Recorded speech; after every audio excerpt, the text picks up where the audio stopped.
Hold on, Vince McMahon's dad Yeah. is called Vince McMahon, and there's another one above him. Good Lord. Go Forza Italia. Canelo, 175 is that's your limit. I'm sorry, you go any higher than that, and I'm gonna be squinting looking at you. Yes, people, I am Savage Dan. I'm Paulie Malignaggi. You are watching Mouthpiece, the official boxer podcast. This episode is sponsored by the Turmeric Co. The Turmeric Co. creates great tasting turmeric shots that harness the power of natural ingredients to support individuals on their wellness journey, offering anti-inflammatory, antioxidant, energy and immunity booster benefits. Welcome back to Mouthpiece. I'm Savage Dan. I'm Paulie the Magic Man Malignaggi. As always, remember to like, comment, subscribe, send us videos, all of that. And this episode is brought to you by the Turmeric Co. Let's have a look at the weekend results. Paulie, everything good with you this weekend? Yeah. Everything good so far. Italy is in the semifinals of the European Cup. I am ecstatic. It does look like it's going to be an England-Italy final. It is. Obviously, there's two road bumps. And I'm getting a lot of the DMs that it's coming home, and I'm getting more and more of them. But, you know, as I love the UK fans, and they've given me so much joy through the years, but we're on opposite sides of the battlefield here, guys. It's not coming home if Italy has anything to do with it. All right, having a look at this weekend's boxing results, Chris Colbert had a very good win against Nyambaya, who was a silver medalist at the football's on my head, at the Olympics. What do you make of the fight? I thought it was a class performance by Colbert. I actually think Tuxedo Nyambaya is a more difficult opponent than Gamboa would have been. I think Gamboa is a bit past it. Sure, he's a bigger name, but he's a bit past it and not at his best anymore. And Tuxedo, the only advantage I would have seen going into the fight for Colbert, like that sticks out to you, was that Tuxedo was more of a featherweight. You know, he fought Gary Russell for the world title, but he was a durable guy, Olympic silver medalist, and really a solid fundamental fighter. I guess he was able to take the fight at 130 pounds because it was sort of last minute. But a guy like Tuxedo also doesn't strike me as the kind of guy who ever lets himself get too much out of shape. Seems like a disciplined guy. And obviously, from the way we saw the fight, he did come in shape. But a terrific win for Colbert. For me, this is the best win of his career. Obviously, it was on prime time, just like his name says so. It was on, he's a main event and a big show. And I think going forward, he's a guy to look for. You know, I've always been high on him. I've seen him since he's a kid in Brooklyn, so I've kind of been up to speed on Chris Colbert before a lot of the world was, and I kind of could see that he was going to be a future stud in boxing. But now I think he's in a position to start getting these bigger names. He's beating better and better fighters, and I think he's in the conversation for very, very big fights, can make very good money, and really can start to look to build a legacy. It did look like a good win, to be fair, and a good account was given of himself by Nyambaya. I felt like he was tough. Obviously, when you've got an amateur pedigree and you've got an amateur background like that, it just sets you up. It means that you're better at going into fights last minute. You know how to look after yourself. You know what you're looking for. And he did give Colbert a couple of, I wouldn't say gut checks, but he definitely put the pressure on now and then in the fight. And that was one thing that I knew would happen. You know, that's why I was sort of happy that Nyambaya, being a little bit undersized, would be that kind of guy to put this kind of test to Colbert, because just in case it wouldn't be a guy who's his size, and he could kind of learn from it and get better from it. You know, one thing about Tuxedo that probably separates him from a lot of Chris's previous opponents, and they've fought some pretty decent opponents, but this one quality I was looking for was that Tuxedo's staying power, durability in a fight where you can make him uncomfortable, but he's not going to just sit back and remain uncomfortable and let you take over the fight, where even if you don't stop him, he's kind of mentally given in, and he's not going to press the fight. Tuxedo, you can make him uncomfortable, but he's ready and willing to make you back uncomfortable. So he's gonna roar back at you if given the chance, regardless of what advantage you may have had earlier in the fight. I noticed it in the Gary Russell fight, and I noticed he showed this quality in fighting Chris on Saturday as well. But I was glad to see Chris maturely get through it, stay poised, and again, a big win for me, the best win of his career. Yeah, for me as well. Did you ever have any aspirations of going to the Olympics? Was that ever on your mind? Yeah, of course. I think everybody who has an amateur career who wants to go to the Olympics. I always had like a sort of like a mental check mark of everything I would do or the goals I would set for myself. Some I accomplished, some I didn't. But if you set enough of those goals, you're gonna find yourself setting the bar so high that you're gonna, have a good career. And obviously, there was the simplest. From when I walk into the gym, the simplest thing, like my first sparring session, that was a check mark. Then my first amateur fight, that was a check mark. My first the local Golden Gloves title, that was a check mark. My first national title, that was a check mark. And Olympics was also one of the check marks. I didn't accomplish it. But it was one of those check marks that, there was obviously a few that I didn't accomplish on my goals list. But like I said, if you set enough of those goals, you're going to accomplish enough of them, because you're going to set the standards and the bar so high, you're not going to be satisfied. Especially the satisfaction of accomplishing one of those goals, you're going to realize, okay, I still have this one, and this one still to go, so I've got to get there, So I remember always being in the locker room for some of those goals, the night of those goals, like my pro debut, my first world championship fight, things like that, where, you kind of get through them. So the Olympics was one of them. Excuse me. The Olympics was one of those goals. I didn't qualify, and it was very disappointing. But I also didn't give myself really a big chance. I started boxing in 1997, and I was trying to make the 2000 Olympics, which was really a quick turnaround for me. It would have been. Of course, you couldn't convince me otherwise. So I tried really my hardest, and it made me a better fighter, I think, because if I looked at somebody who started boxing a couple of years ago and was going to make the Olympics, I'd probably say they don't have much of a chance. But you couldn't convince me otherers. So when I didn't make it, I was crying.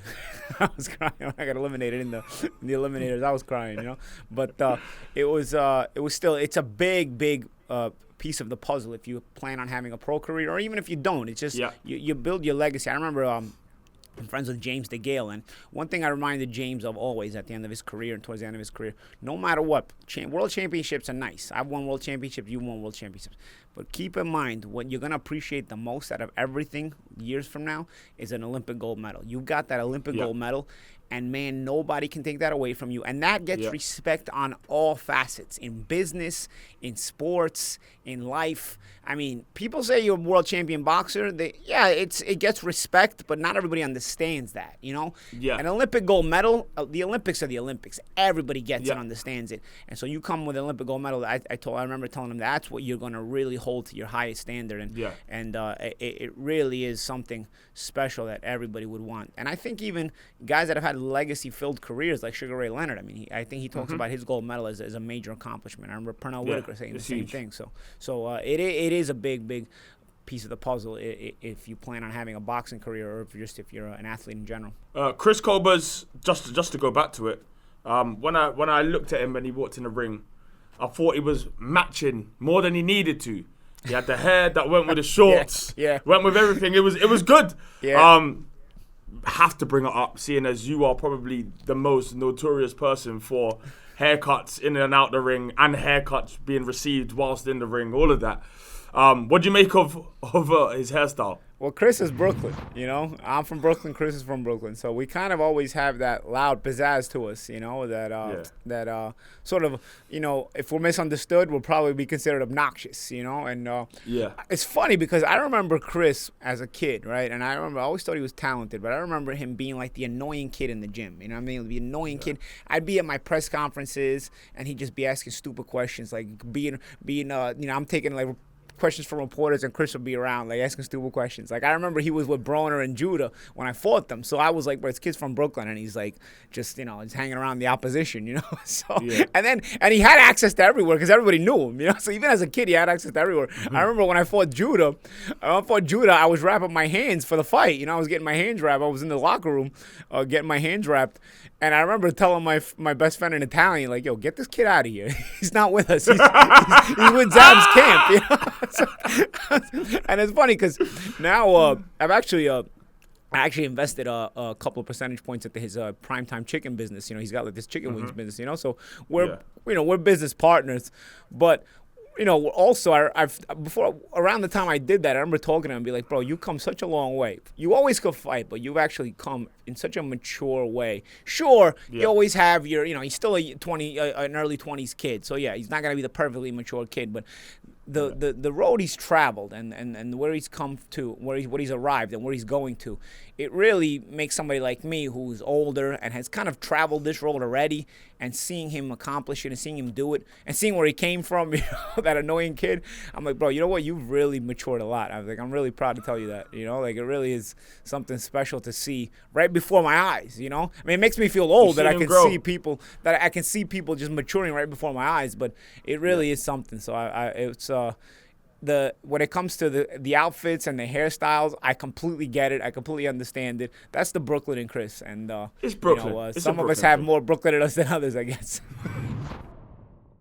Right, in the news this week, Paulie, you have a fight signed. I wasn't going to start with that, and then I thought, do you know what? Paulie has a fight signed. You know what it is? I'll tell you what it is. It's too easy to pass up, man. You know what I'm saying? It's too easy to pass up. Like, I really tried to pass it up and say, this is too stupid. But it's gotten so much attention, Dan. It's gotten so much attention that even I am, like, dumbfounded, bro. I mean, I've been in gossip sections of major newspaper publications. You know what I mean? Where I wasn't even in those gossip sections most of the time when I was a world champion boxer. I was getting covered in the sports section, So I'm like, is this really going to happen? Is this really going to wind up this way? And I'm like, this kid is going to come to his senses. And this kid, eventually, he's going to come to his senses and realize he's barking up the wrong tree. And instead, I mean, you know what it is, too? He's got that morning radio show, which is a big morning radio show, and it's in big cities like Miami and New York City. And I think it's just, anytime he talks about it, he probably talked about it this morning. Who knows? Just like we're talking about it, So I think it's really pushed the issue. And I've got, I mean, my entire direct messages are full right now these days. My direct messages are full of either "It's Coming Home" by English fans or "Where's Your Neck" by Corey B fans. So it's one or the other. So how did it happen? How did it even come about, Paulie? As in, obviously we felt it brewing. We did feel it, but then when did it become? I feel like it was sort of. I don't know. I feel like he was looking for something, because I heard him talking on the radio, and I listen to that station sometimes, and I heard him talking on the radio.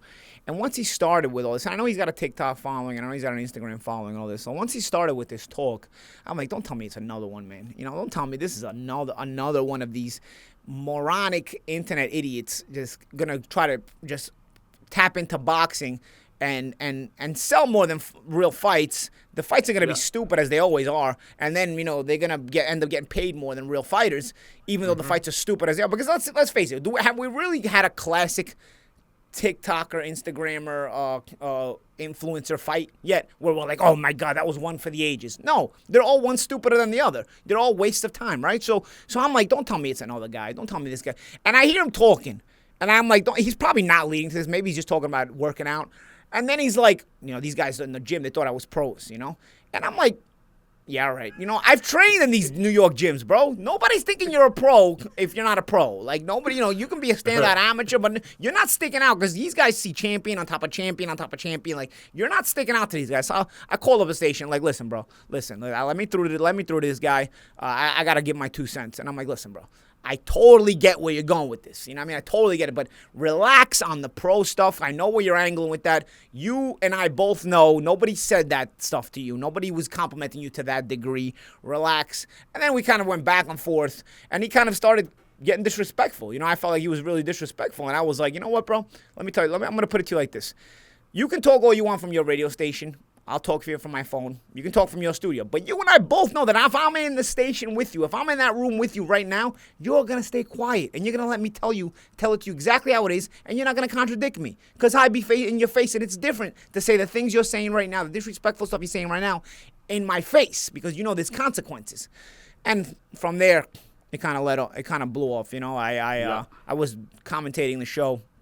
And he showed up, and I guess he wanted to prove to me that in person he could be the same guy. But it really wasn't. I mean, he hit me with that powder smack, but he ran away. He ran off. I had to go chase him. He ran off. So did it really accomplish anything? I don't know. So that's kind of. Have we got a date? Have we got a venue? Have we got anything? We're looking at October 10th in Miami. That's what I've been told. Right, box up, put that in your diaries, all the fans ever. If it is, it's going. I'm telling you, it's going October to be. 10th. I'm gonna make this a comedy show. I don't know if any of you have seen the movie Great White Hype with Damon Wayans and Peter Berg.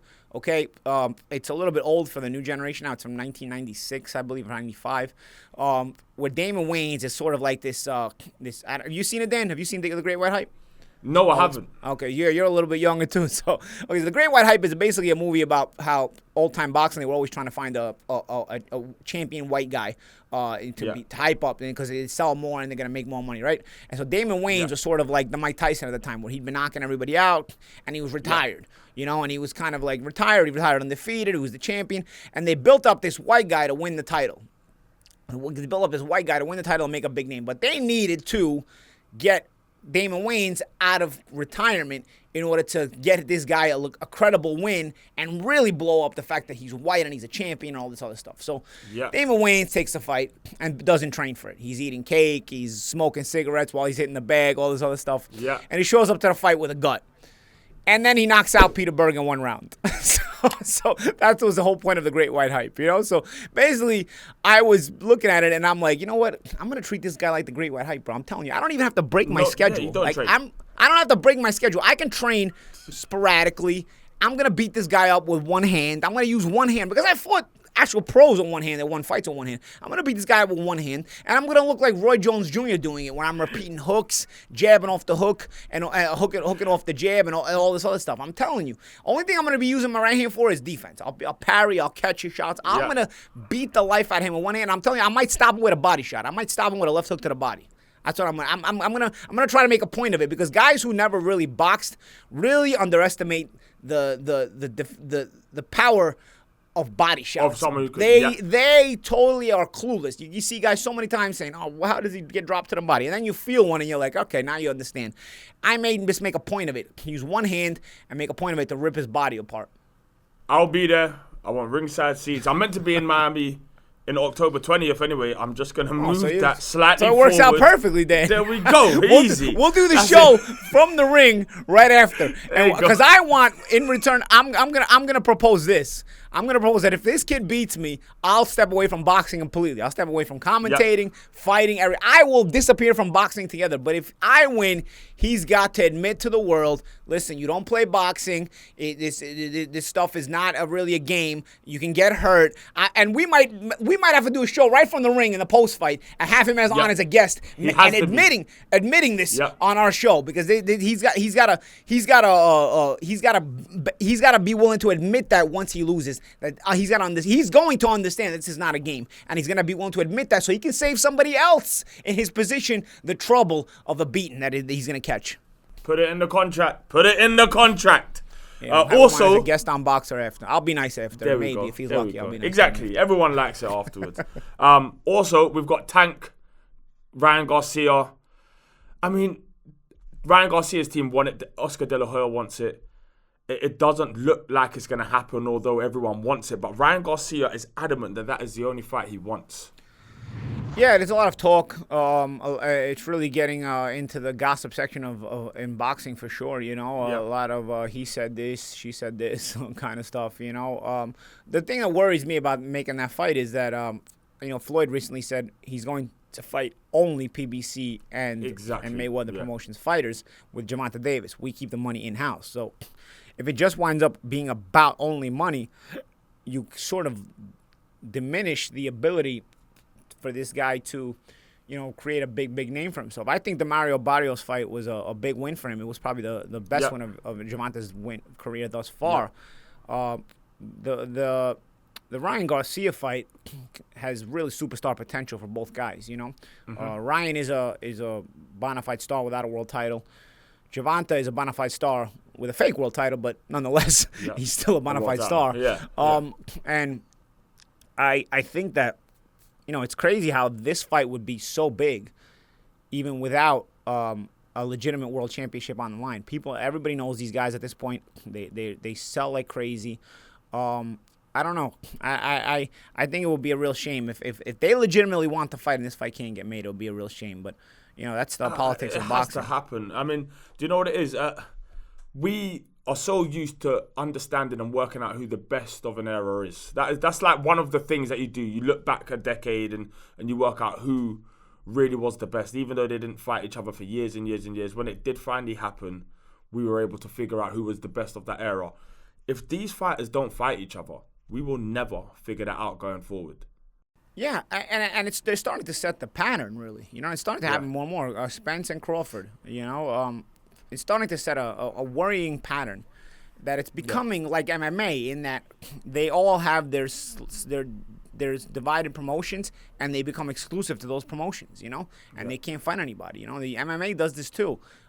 They claim they don't because they only most people in America only watch the UFC. But you know, there's great fighters at one fighting championship in Asia. Terrific fighters, you know. There's good fighters in Bellator. There's good fighters in a lot of other MMA promotions, and they don't ever cross over either.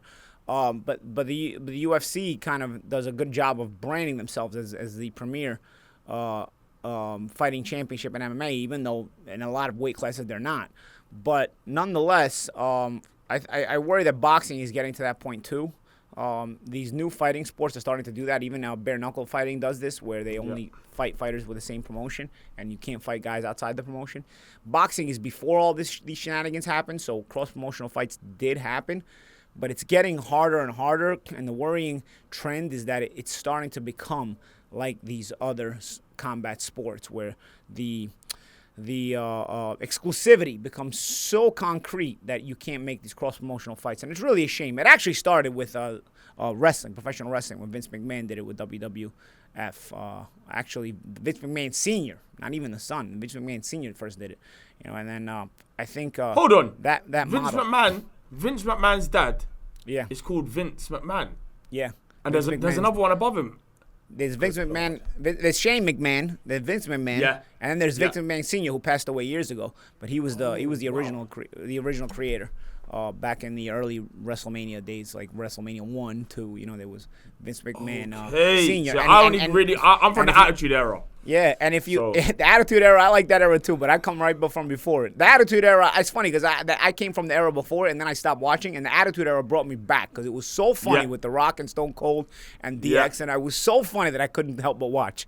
But Vince McMahon Sr. Was the original president, and the son was actually a commentator.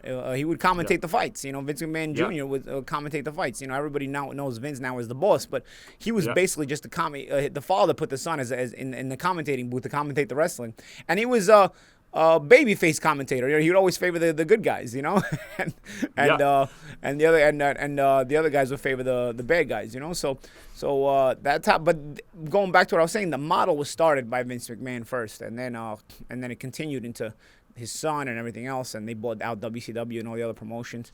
And wrestling still has this model to this day because AEW has started, but it's a separate promotion from WWF, right? Or WWE as it's called now. But at least then, because I remember a specific time when WCW tried to invade WWE, and Vince and Stone Cold had to come from the bar running and did around 30 stunners in the ring to save us. That was the best. So at least they knew that they have to collaborate at some points, even if it's only special occasions and for big fights. But boxing has to take that as well. We can't not have the huge fights. The problem here's how it happens. And Dana White and the Fertitta brothers tried to do this with the UFC. You start buying out the competition. The WWF ended up buying out WCW, right? And for a long time, it was the only promotion in town. It was the only game in town if you wanted to wrestle. Now you have AEW. MMA tried the same. The UFC tried the same model where they started to buy out the Pride Fighting Championships. They bought out Elite XC. They bought out the other one that was on Showtime. I forgot what it was called, but they bought those out too. They started buying out all the competition. They took the page. I mean, it was the page right out of Vince McMahon's playbook, you know.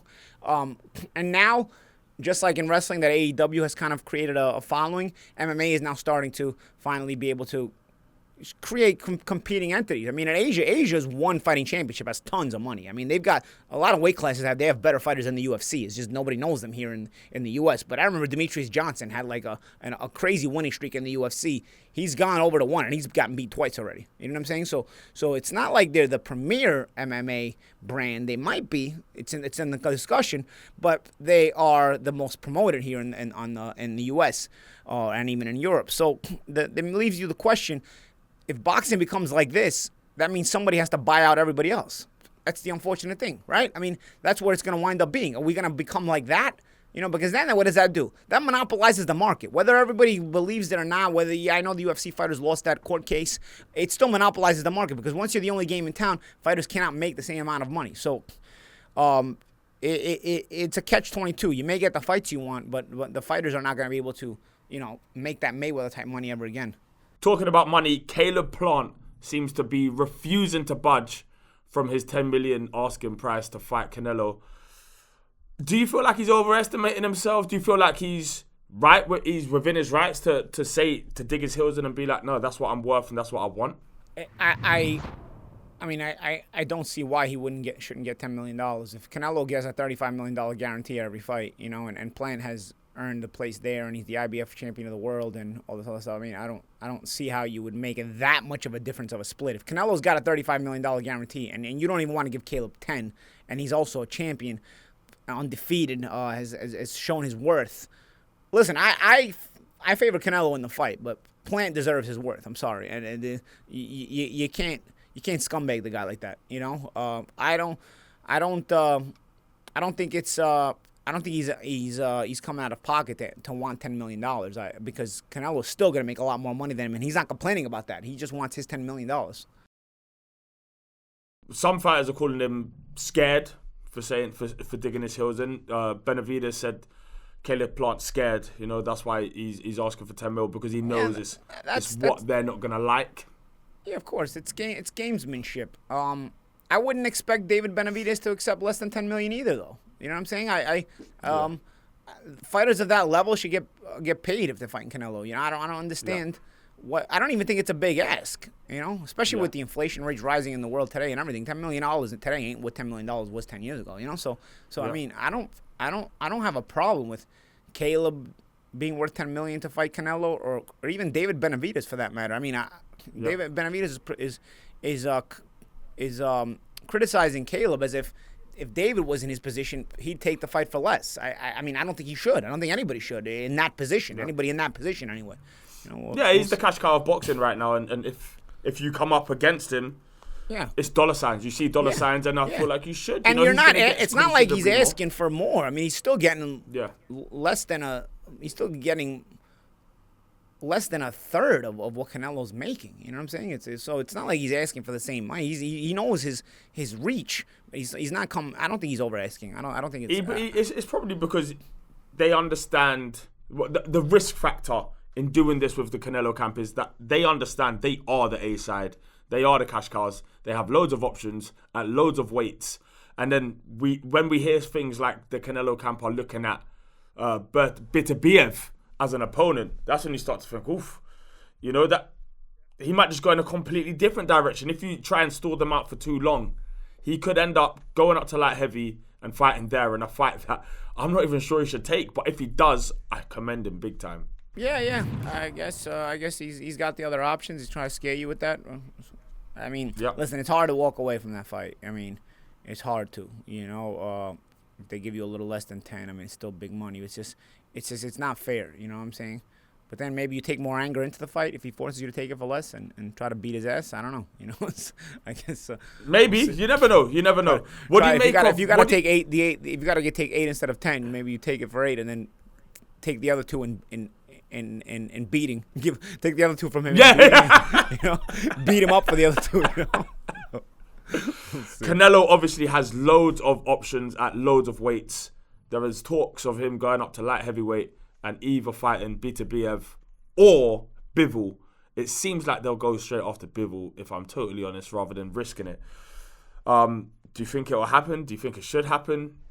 I think Bivol is world class, and I think Beterbiev is world class. I think it's really, really interesting. Beterbiev has shown a little bit of being able to be dented with his chin. He got dropped by Callum Johnson, I remember. Bivol has too, but then again, Joe Smith can hurt anybody who hits on the chin, so it's a bit different. So, it's a really hard fights. Those are really hard fights. I wouldn't criticize Canelo for not taking fights at light heavyweight against guys like that. It's a bigger weight class. He's out of his weight class.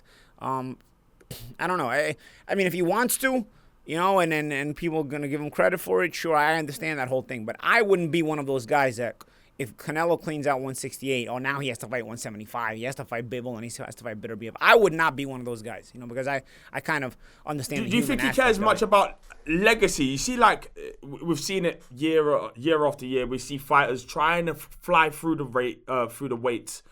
Pacquiao, I think, is an 8 division champion. I'm not sure that will ever be done again, but just trying to get titles at different weights, even if you see, a potentially weak opponent up there somewhere at cruiserweight, I wouldn't put it past Canelo going up there to try and nick it. Yeah, I don't know. I at that point we start getting into those weird conversations nobody wants to have. I mean, yeah. It's like, how many weight classes are we gonna go through? This is the thing. Before certain things become so obvious that you got to be a moron not to see it. So it's like at that point, that's why I don't even go there. I hear you loud and clear. You can make Canelo Anthony Joshua in a couple of years, and they will be a big part of the boxing population dumb enough to think like it's a legitimate fight. So it's like You know what? You're right. Canelo 175 is that's your limit. I'm sorry, you go any higher than that, and I'm gonna be squinting looking at you. Right, on this day, and we have a special one this week because on the 7th of the 7th, 20 years ago, Paulie, you made your debut. Yeah, my pro debut. I can't believe it's been 20 years, man. It's crazy. It's crazy. I've got to find. The problem is I'm in Florida and all my pictures are in New York. I've got to find some pictures from that night. I've got them, the physical pictures from that night, because at that time that's what you mostly had, We're going to try to find something, maybe post it next week, because I guess I won't be able to post it on the 7th. I'll still be down here in Florida. What was your debut like? What do you feel super nervous? Obviously, you yeah. I'm guessing you weren't matched extremely hard. No, I wasn't matched hard at all. The guy was like a pushover. But I don't know, just to feel, for me, it was the first time with no headgears. I was trying to spar with no headgears in the gym, I remember, just to get used to things, But then I just remember telling myself, you know what, I've been in fights in the street. I've been in fights in school, let me just don't overthink it. Just fight, And that's kind of what I did. But the fight ended so fast that in reality, my true pro debut was probably my second pro fight, where I had some resistance and, the fight went some rounds, and I kind of got myself matured into the fight, because I probably was a bit nervous even for the first round or two of my second pro fight, because it was my first true rounds as a pro. And then you could kind of see it as the fight went into third and fourth round of my second pro fight. You could kind of see the more natural side of me come out.